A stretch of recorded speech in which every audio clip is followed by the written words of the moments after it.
అందరికీ నమస్కారం. రమాస్ వైబ్స్ ఛానల్కి స్వాగతం, సుస్వాగతం. మీరు థంబ్నెయిల్లో చూసే ఉంటారు కదా, నవగ్రహాల శక్తి కేంద్రాలు మన శరీరంలో ఉన్నాయా? నవగ్రహాలకు మన శరీరానికి ఉన్న సంబంధం ఏంటి? అసలు దేహం ఏంటి? దేవాలయం, దేహమేరా దేవాలయం అన్నారు. పంచభూతాత్మకం మన శరీరం అని ఏనాడో చెప్పారు.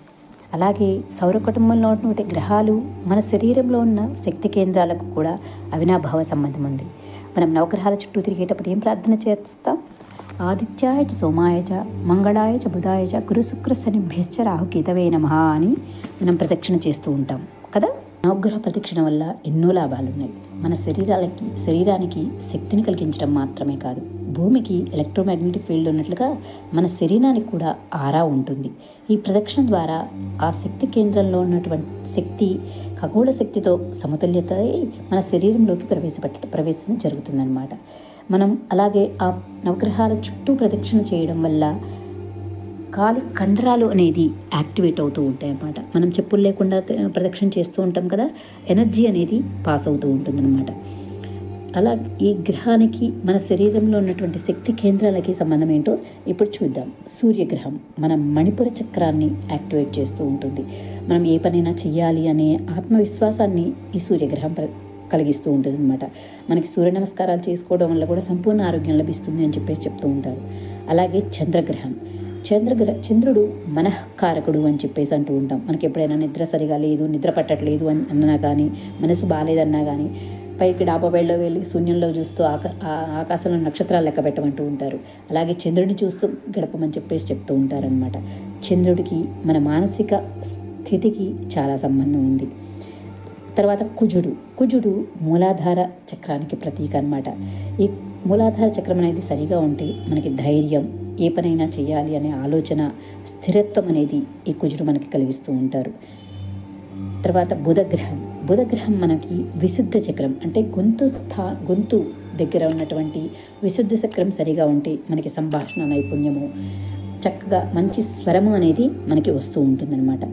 తర్వాత ఈ గురుగ్రహం సరిగా ఉంటే అనాహత చక్రం యాక్టివేట్ అవుతూ ఉంటుంది. అనాహత అంటే మనకి గుండె దగ్గర ఉన్నటువంటి ప్రదేశం అన్నమాట. రక్త ప్రసరణ, గుండె, ఊపిరితిత్తులు అన్నీ కూడా బాగా పనిచేస్తాయి. అలాగే గురుగ్రహం మనకి అనుకూలిస్తే కనుక మనకి మంచి చదువు అనేది వస్తూ ఉంటుంది అని, దానికోసం మనకి చేతనైనంత పేదవారికి సహాయం చేయాలి, అలా అయితే గురుగ్రహం మనకి అనుకూలం ఇస్తుంది అని చెప్పేసి చెప్తూ ఉంటారు. తర్వాత ఈ శుక్రగ్రహం స్వాదిష్టాన చక్రానికి ప్రతీక అనమాట. ఈ స్వాదిష్టాన చక్రం కనుక సరిగా ఉంటే మనలో క్రియేటివిటీ అనేది పెరుగుతూ ఉంటుంది. చక్కగా సృజనాత్మకంగా ఆలోచిస్తూ ఉంటాం అనమాట. శుక్రుడు అనుకూలిస్తే మనకి అన్ని శుభాలు కలుగుతూ ఉంటాయి అన్నమాట. మరి క్రియేటివిటీ అనేది మన చేతిలో నైపుణ్యం ఉంది అంటే మనం ఎక్కడైనా రాణించగలుగుతాం అనమాట. అలాగే శని పట్టిందా అంటూ ఉంటాం. లేజీగా ఉండేవాళ్ళని, పని చేయకుండా బద్ధకంతో ఉండేవాళ్ళని శని పట్టిందా అంటే ఉంటాం అనమాట.